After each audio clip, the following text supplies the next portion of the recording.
दोस्तों नमस्कार, मैं हूं गणेश मिश्रा और आप देख रहे हैं YouTube पर हमारा चैनल GSM बस्तर।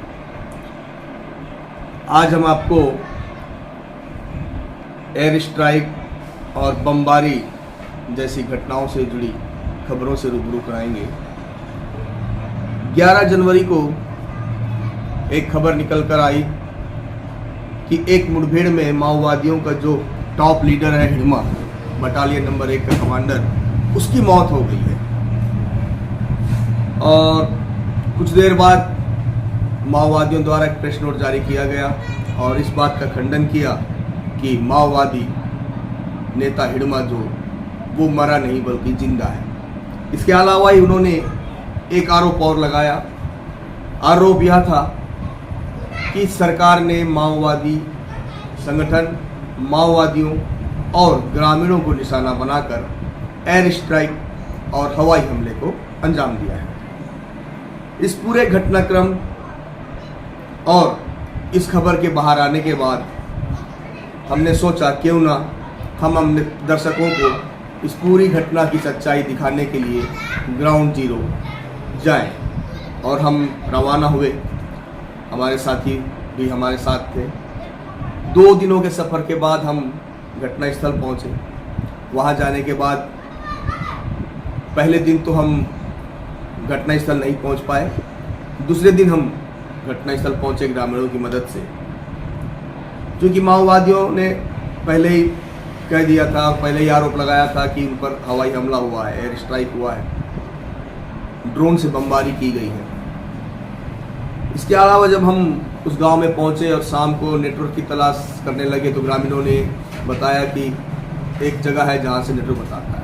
और हम जैसे नेटवर्क पॉइंट पर पहुंचे तो वहां पर माओवादियों की ओर से दक्षिण सब जोनल ब्यूरो की जो प्रवक्ता है समता ने एक प्रेस नोट जारी किया और साथ ही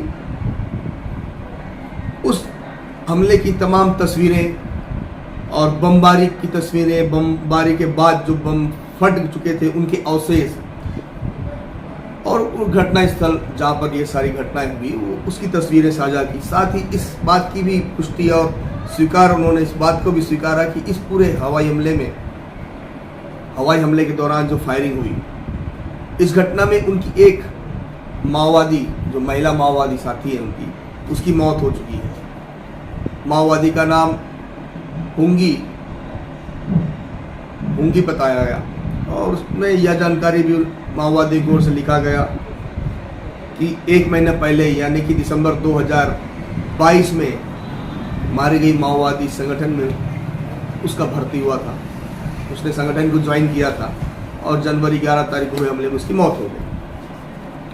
इसके अलावा एक बड़ा आरोप माओवादियों ने लगाया कि इस पूरे हवाई हमले को और ड्रोन हमले के बाद जो हवाई हमला हुआ, जिस तरीके से वायुसेना के जो हेलीकॉप्टर इस्तेमाल किए, ये माओवादियों के शब्द थे, उनके द्वारा आरोप लगाया गया प्रेस नोट में, ताकि इस पूरे हमले में एनएसजी कमांडो और वायुसेना का उपयोग किया गया। उन्हें उनके संगठन पर हवाई हमले किए गए। उस वक्त उनकी मौजूदगी उस इलाके में जरूर थी और उन्हें ही टारगेट कर इस हमले को अंजाम दिया गया। मुख्य रूप से जिस तरीके से जो खबरें सामने आई कि इस पूरे हमले को माओवादियों का जो टॉप लीडर है, बटालियन नंबर 1 का कमांडर, जिसके नेतृत्व में तारमेटला जैसे हमलों को अंजाम दिया गया, टेकुलगुलम जैसे हमलों को अंजाम दिया गया। तारमेटला में 76 जवान शहीद हुए थे, टेकुलगुलम में 22 जवान शहीद हुए थे।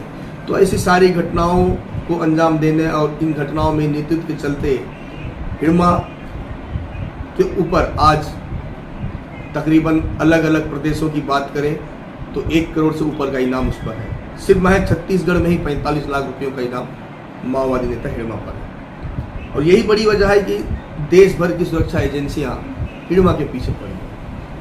कहीं ना कहीं से जमीन की लड़ाई हो या आसमान के जरिए ही हो, तो कहीं ना कहीं से सरकार हिड़मा को टारगेट किए हुए है और उसे टारगेट करके ही इन हमलों को अंजाम दिया जा रहा है। तो हम वहाँ पहुँचने के बाद ग्रामीणों ने हमें जिस तरीके से घटनास्थल को दिखाया, चारों तरफ पहाड़ियों के बीच वो घटनास्थल और वो गांव जो मेटागुड़ा बसा हुआ है। घटनास्थल चूंकि 3 जगह थे, एर्रापाड़, मेटागुड़ा और मोटेतो। इन तीनों जगहों में लगभग 60 से 70 बम गिराए गए, हजारों हेलीकॉप्टर से हजारों गोलियां बरसाई गई, जिसके निशान हम भी देखे हैं। ग्रामीणों ने बताया कि दिन को तकरीबन 11 बजे से लेकर शाम के 4 बजे तक रुक रुक कर हुई फायरिंग में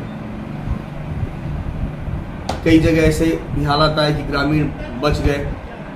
हालांकि माओवादियों जिस तरीके से स्वीकार किया है कि एक माओवादी इनकी मारी गई, परंतु जिस तरीके से वहाँ पूरा घटनाक्रम देखा गया है तो ऐसा लगता है कि माओवादियों को और नुकसान हुआ होगा, परंतु वो इस चीज़ की जानकारी ना ही ग्रामीणों से उन्होंने साझा की है और ना ही प्रेस नोट के माध्यम से पत्रकारों को या ही सोशल मीडिया में या फिर प्रेस नोट में इसकी जानकारी है।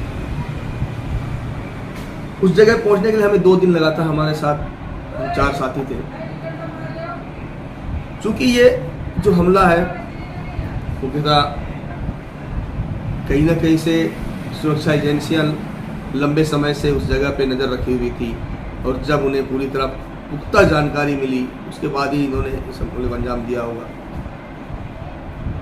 माओवादी जिस तरीके से लगातार 3 से 4 प्रेस नोट माओवादियों ने जारी किया, गंगा नामक नक्सली ने पहले जारी किया, फिर समता ने जारी किया, फिर विकल्प ने जारी किया, आज़ाद ने जारी किया, ऐसे 4-5 प्रेस नोट जारी किए गए और हर प्रेस नोट में सरकार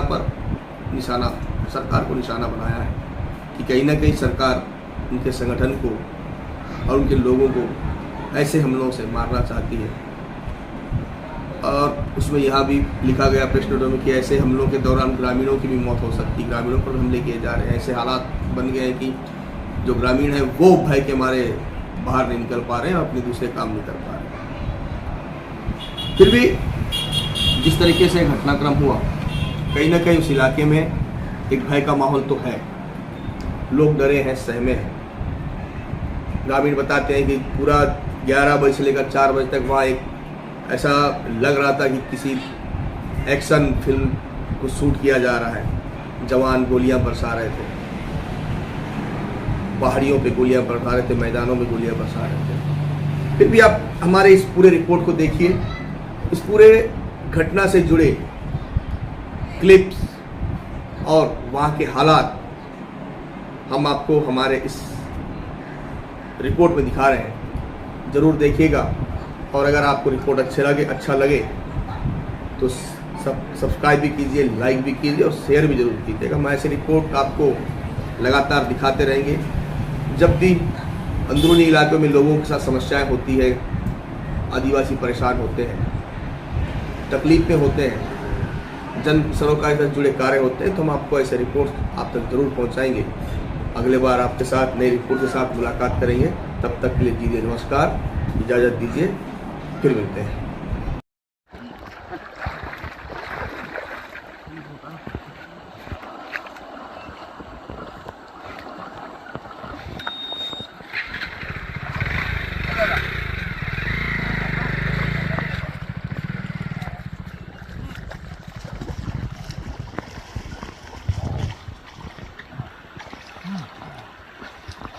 बाबू उधर लेना है, पार हो जाते बाबू, पार हो जाओ, गाड़ी ढकेलना।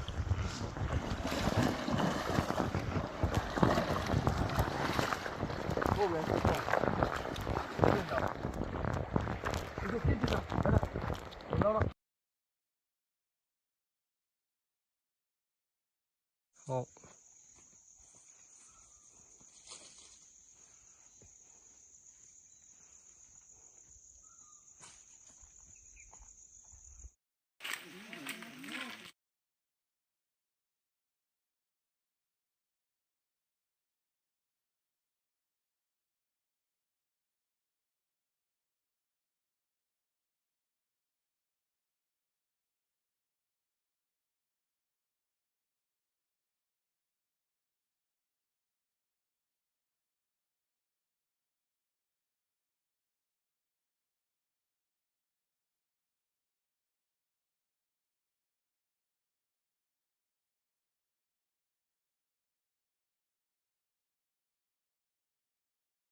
कुछ नहीं होगा, बैटरी लगा है ना।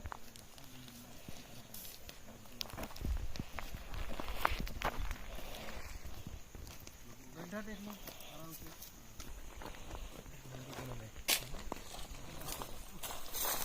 गाड़ी पे क्या जाना, थोड़ा सा मार